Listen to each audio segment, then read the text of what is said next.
অনেকের একটা প্রত্যাশা হচ্ছে রিজওয়ানা আপার নদী পরিষ্কার হচ্ছে না কেন, রিজওয়ানা আপা এসেছে বাতাস কেন পরিষ্কার হয়ে যাচ্ছে না। আগে যে দাবিগুলো জানাতাম সেই দাবিগুলো বাস্তবায়নের দায়িত্ব এখন আমার উপরে পড়েছে। আমরা অবৈধ দখলদার উচ্ছেদ করব, আমার ক্ষমতা সবসময়ই আইন। আগে তো আপনি দীর্ঘদিন ধরে অভিযোগ জানিয়েছেন, মানুষের হয়ে কথা বলেছেন। এখন যখন আপনি নিজে ভেতরে কাজ করছেন তখন কি চ্যালেঞ্জগুলো ফেস করছেন? প্রথম কথা হলো যে আমি কোনো দলীয় রাজনীতিবিদ না।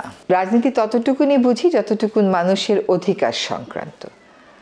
আগে যে দাবিগুলো জানাতাম সেই দাবিগুলো বাস্তবায়নের দায়িত্ব এখন আমার উপরে পড়েছে। আমার সময় খুব অল্প, দাবিগুলো জানিয়েছি 30 বছর যাবৎ।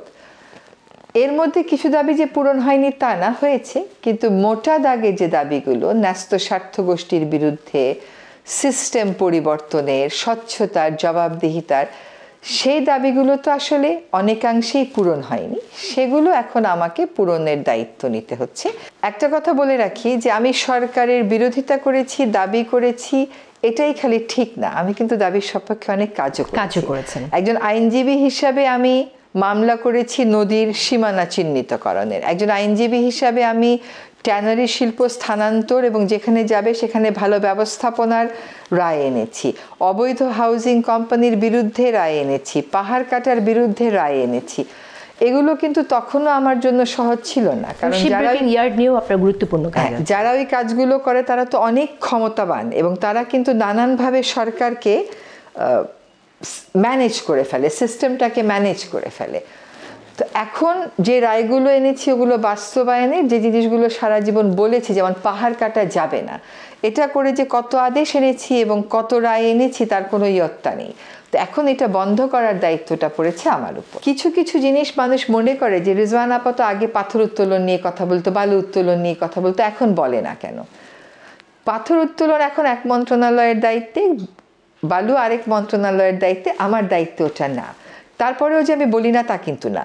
আগের মতন যেরকম রাস্তায় নেমে পড়তাম সেটা হয়তো রাস্তায় নেমে বলি না, কিন্তু সরকারি পর্যায়ে যেটুকুন বলার, যেটুকুন লেখা, সেটুকুন বলা এবং লেখা আমি লিখে যাচ্ছি। পরিবেশের বিষয়টা তো অনেক ব্যাপক, এই পুরোটা জিনিস আবার আমার মন্ত্রণালয়ের অধীনে না।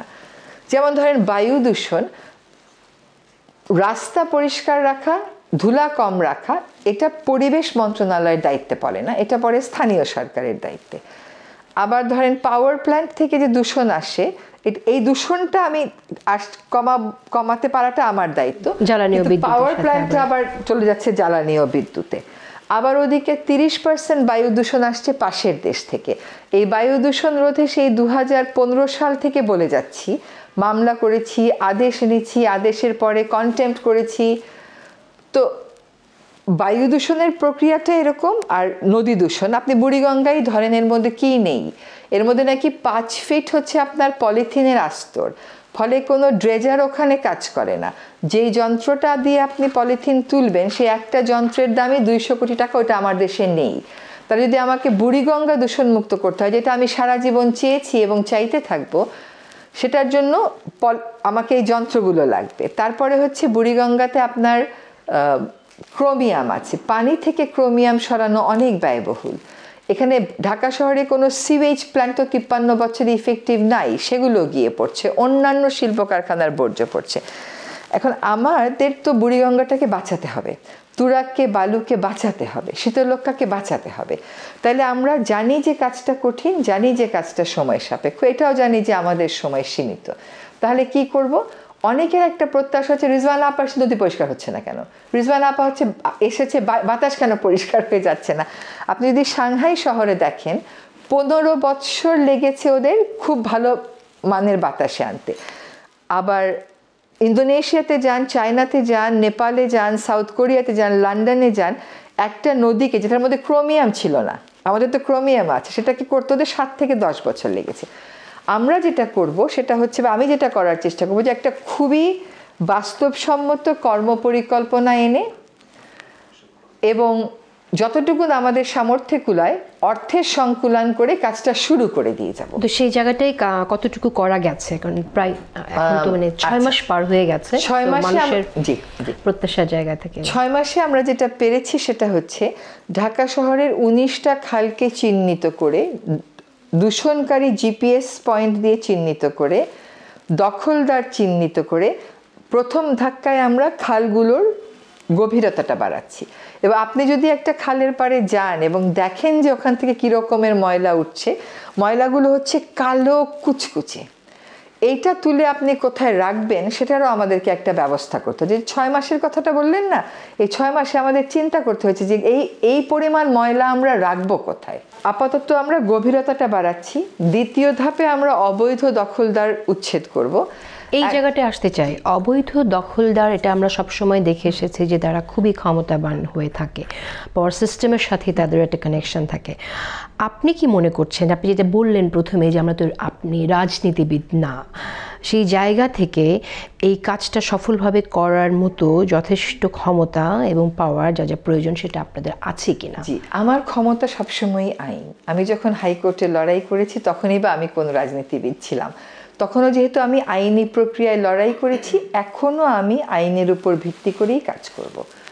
এখন এরকম একটা কাজে রাজনৈতিক দলগুলো নিশ্চয়ই আমাকে সমর্থন করবে। কেন রাজনৈতিক দলগুলো এসে বলবে দখল উচ্ছেদ করতে পারবে না, এটা আমরা আসলে করব? এটা তো আমরা আসলে বা আপনারা থাকলের ব্যাপার না।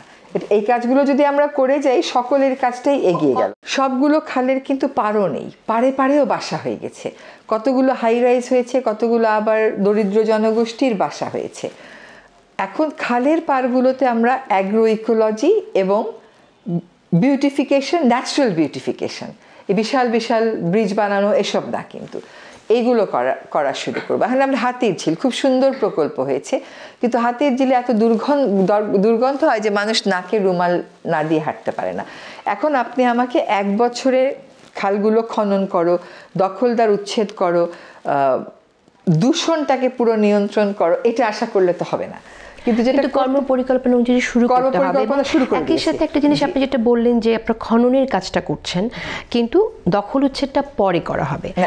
বিষয়ের গুরুত্ব স্থাপন করে দুটো কাজই সাইমালটেনিয়াসলি চলতে পারত। ওই লোকবল নেই, ওই যন্ত্রপাতি নেই। হ্যাঁ, তো এই লোকবল এবং যন্ত্রপাতি যখন ফ্রি হবে তখন আমরা এই কাজে আবার এটাকে ডেপ্লয় করতে পারবো। ওটা না হওয়া পর্যন্ত এটা লোকবল নিয়োগ করা যেত না, বা সেই সময়টা নেই, ফান্ডই তো নেই। আমরা কিন্তু এগুলোর জন্য কোনো আলাদা ফান্ড, কোনো প্রকল্প করিনি। আমরা এক্সিস্টিং যার মিনিস্ট্রিতে যে ফান্ডগুলো আছে, মনে করেছি ড্রেনেজ সিস্টেম, মনে করেছি যে এই ফান্ডগুলো আমরা একসাথে এনে ইউটিলাইজ করতে পারবো, সেই ফান্ডগুলো একসাথে এনে আমরা 3টা মন্ত্রণালয় এই কাজটা শুরু করে দিয়েছি। এবং এইখানে গত পরশুদিনও একটা মিটিং করলাম, যারা কম্পারেটিভ কম প্রাইসে সিওয়েজ ট্রিটমেন্টটা করে, সেখানে অনেক কয়টা সমাধান আসলো। যে 6 তলা 8 তলার যারা বাড়ির মালিক, তারা যদি একটা ডিভাইস স্থাপন করে, ওরা কি করে, সিওয়েজ ট্যাঙ্কের সাথে খালের কানেকশনটা করে দেয়। এইরকম তো হাজারে। এখন তাদের মধ্যে অনেকে পারবে এইটাকে ইনস্টল করতে, সেটাও তো একটু সময় লেগে যাবে।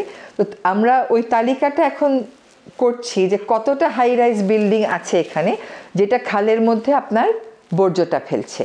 সেই হাই রাইজগুলোকে তাদের সামর্থ্য অনুযায়ী আমরা বলবো যে ট্রিটমেন্টটা শুরু করতে। বর্জ্য ফেলার প্রসঙ্গ যেহেতু এলো, তো এখানে উল্লেখ করতেই হবে যে জনসচেতনতা খুব ইম্পর্টেন্ট। আইন প্রয়োগ করে সবসময়ই আপনার এটা কাজ করা সম্ভব না, তো ওইটা আপনারা গুরুত্ব দিয়ে বিবেচনা করছেন কিনা মানুষকে কনসার্ন করার ব্যাপারে? এই যে জনসচেতনতা বললেন না, আগে খালি পত্রপত্রিকায় লেখা দেখতাম পলিথিন ব্যাগের উৎপাদন সরকার বন্ধ করে না কেন।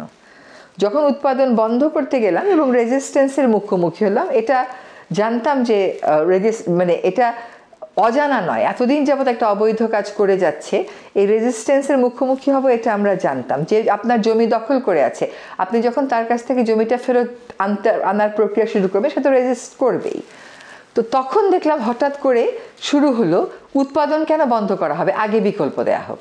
দেখেন, এটা আইরনি হচ্ছে যে 2002 সালে এটা নিষেধাজ্ঞাটা আরোপ করা হয়েছে। 2004 থেকে 2006 সাল পর্যন্ত, যখন বিএনপি সরকার ছিল ক্ষমতায়, তাদের যিনি পরিবেশ মন্ত্রী ছিলেন শাহজাহান সিরাজ সাহেব, উনি নিজে বিভিন্ন জায়গায় যে অভিযান করে প্রায় কিন্তু এই পলিথিনটা উঠিয়ে দিয়েছিল, কিন্তু পরবর্তী সরকার এসে খুব সম্ভবত বিএনপির আইন আওয়ামী লীগ বাস্তবায়ন করবে না, এই জন্য এটা নিয়ে কোনো কাজই করেনি।